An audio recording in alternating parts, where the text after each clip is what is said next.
Stitched clothing is convenient, but an unstitched drape is logic of physics, biology, and sustainability. Stitched clothes, especially those that are tight-fitting, create dead air pockets against the skin.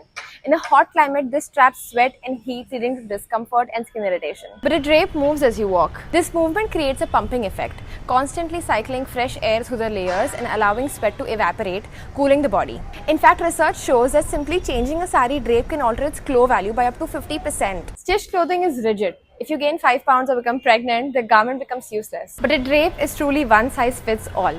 It respects the human body's natural fluctuations.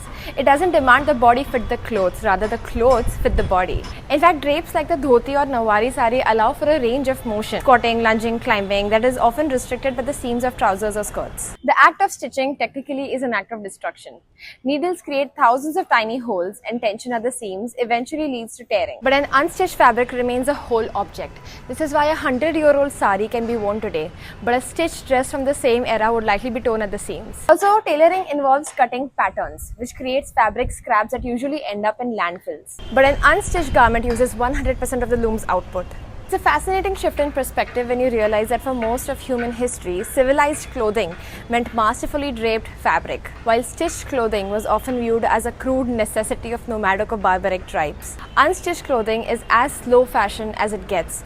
It requires the wearer to be an active participant in creating their look every morning, rather than just stepping into a pre-made shape. And I'm proud that India has taught this to the world.